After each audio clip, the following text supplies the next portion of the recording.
Hello everyone, welcome to Chemistry EduHub channel. Today let us discuss the first theory of acids and bases, that is Arrhenius theory. Now this theory explains what is an acid, what is a base, what is salt and what is neutralization and the strength of acids and bases. So let us start. So generally whenever you have any acid or a base placed in the water, it splits into ions. Whatever elements are there in it, in the compound, it turns into ions, and that process is called ionization. So when you place an acid or a base or a salt into water, it turns into ions. Now, what is an acid according to Arrhenius theory? An acid is a substance which produces H plus ions when placed in the water. H plus ions are called hydrogen ions, or you can say protons. So, whenever hydrogen ions are formed in the water, such substance is called an acid. So, what are the examples? HCl, HNO3, H2SO4, etc. when placed in the water produce H plus ions. What is a base according to Arrhenius? The substance that produces OH minus ions in the water. OH minus ions are called hydroxyl ions, or you can say hydroxide ions. Hydroxyl or hydroxide ions. The examples for such bases is sodium hydroxide, potassium hydroxide, ammonium hydroxide, etc. So whichever contain OH in them are considered to be the bases according to Arrhenius only. Now, what is a salt? A salt is a substance which cannot produce neither H plus ions nor OH minus ions. When you put a salt like NaCl or KCl in the water, there is no hydrogen or there is no OH. So it cannot produce either H plus or OH minus. Such a substance is called salt according to Arrhenius. Now, what is neutralization reaction?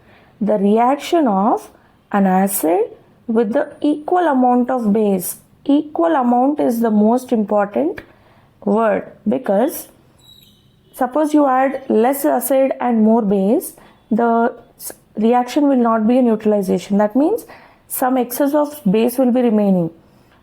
The same way, when you take small amount of base and more amount of acid, then also the reaction is not complete. So you should take equal amount of acid and base. Then you get salt and water. Such reaction is called neutralization reaction. So according to Arrhenius, acid is the one which produces H plus ions. Base produces OH minus ions. So when these two react, what is actually forming? The water molecule is forming. Such reaction is called neutralization reaction. Arrhenius theory explains the strength of acids and bases based on the rate of ionization. Now, to understand what is rate of ionization, we need to see the splitting of ions by acid and base. So, acids can be either strong or weak. The same way bases can be strong or weak. Let us see how we decide whether an acid is a strong or weak acid and a base is a strong or weak base. Suppose if you take HX, an acid, it splits into H plus and X minus. So an acid splits into protons, H plus ions and X minus ions. So there remains an equilibrium between acid and the protons or the dissociated ions. So for that, what we give is the dissociation constant or equilibrium constant.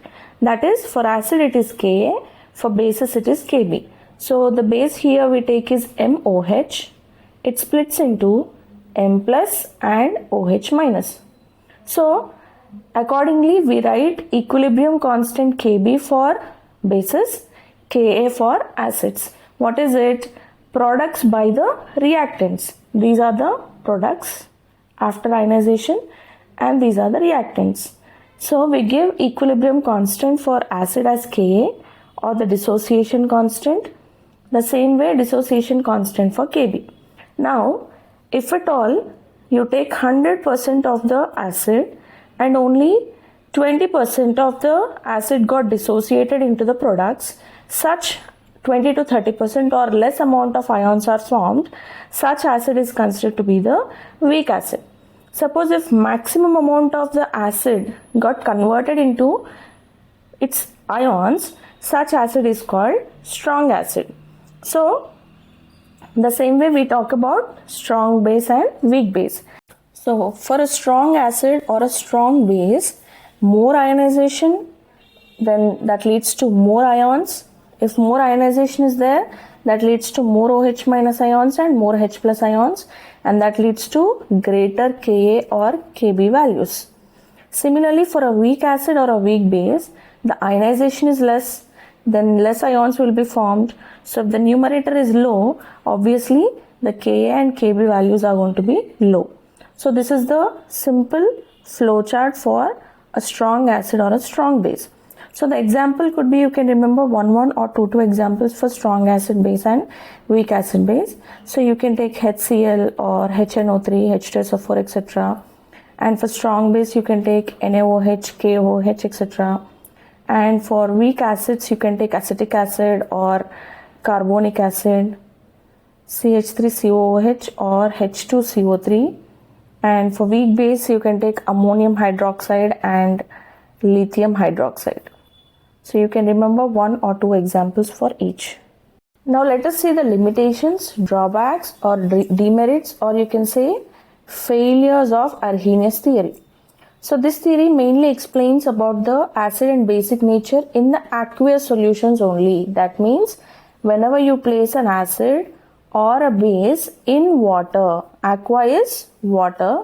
So when you mix these substances with the water, only then you can say whether it is an acid or a base. So when there is no water, you cannot tell. So that is the drawback.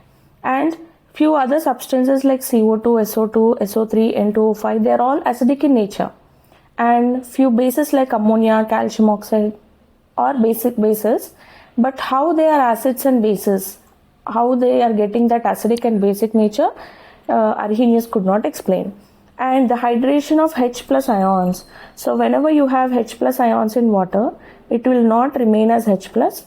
It will combine with water to form hydronium ions readily. So why is it forming was not explained by Arrhenius. So this is about Arrhenius theory, postulates, drawbacks and complete information. If you still have any doubts, please comment in the comment section. I'll explain. Thank you.